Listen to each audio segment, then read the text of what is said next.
So, Tessa, kannst du dir vorstellen, ob unbestimmten Zeit an einem anderen Land zu leben? Nee, mit nur rate Schüler nicht, wir haben da so einen kennengelernt, den die Erfahrung gemacht hat. Und das war sogar heute zu Lützeburg.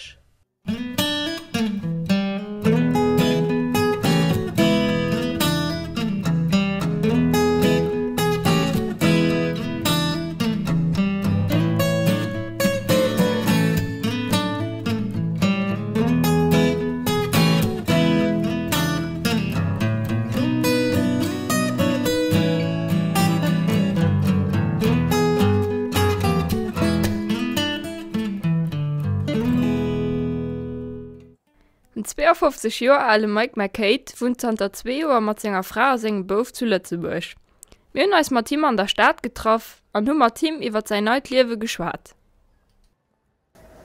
Moin, ich bin Mike, ich wohne high on the Stadt. Ich lehre Lützeburg, but holy shit, it ain't easy. Words like Flisch, Schlag, Schlafen and Quetsch, Besser, Schmier. Hi, ich bin Mike, ich komme aus Amerika.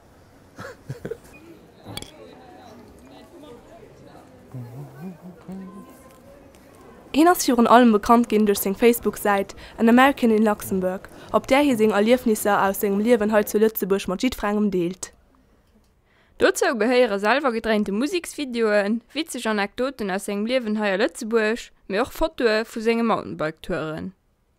Wir wollten von ihm wissen, wie ihn hier hingekommen ist und was der größte Unterschied zwischen Lützeburg und Amerika ist. A plane.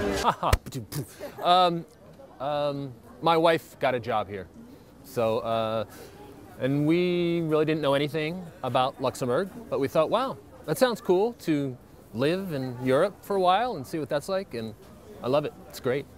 What is the biggest difference? Oh my golly. Not everybody is nuts with a gun. Hin hat uns auch erzählt, wo ihn sich an der Stadt am liebsten aufhält, und für was. The Petrus. How do you say it? Petrus. Down there, Petrus Valley is great. It's I run through there all the time, or I ride my bike, and there's all these little walkways that lead who knows where. It's really cool. Yeah, it's so scenically beautiful, and there's just all these like little kind of hidden walkways, it seems, that you follow the stairs and where does it go, and it goes this way and this way and this way and this way, and it's so historic. So yeah, that's definitely one of my favorite places. Unter anderem wollte mir auch wissen, wie lange ihn noch will, mit seiner Familie hier in Lützeburg zu bleiben. Yeah, I mean, our son is in high school, so he's what would be a sophomore, so he has 2 more years after this year. So we could potentially be here for his whole high school career, which would be cool. So another 2 more years, which, whoa, I would like that. That's, yeah, so. But it's open-ended is the answer. Wie gefällt es euch, dem Mike seinen Beruf heute zu Lützeburg? He likes it. What's kind of cool is he's going to start getting into skateboarding again. He used to do it a lot when he was younger, because they have, in the US, they have pretty amazing skate parks. And so he stopped for a while, but now he wants to get back into it. Für was hat ihn überhaupt eine Facebook-Seite aufgemacht? I just wanted to show people all the cool things that are here. I've always been taking a lot of photographs and stuff, so I just wanted to get that out there and it was originally for people in the U.S. to see what Europe is like for me, you know. But 80% of my followers are from Luxembourg, you know, and you know, then another 15% are from Belgium, Germany, and France. So it's mostly being viewed here, which I think is really cool, which surprised me, totally surprised me.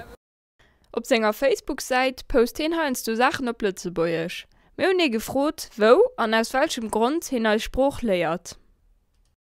Well, I take a class in the Gar area twice a week from Jackie, my teacher. And why? Because I live in Luxembourg. So I should learn Luxembourgish, right? Favorite words. Zwei-eish, because it has 5 E's in a row, you know, and including one with an umlaut. So any of the 3 syllable or three letters in a row, kind of like, wow, cool. Like Pompagine on the fireman one, and Baumelier, you know. You just don't see that. You don't see that in English. So, but zwei-eish, 5 E's. Whew, that's good.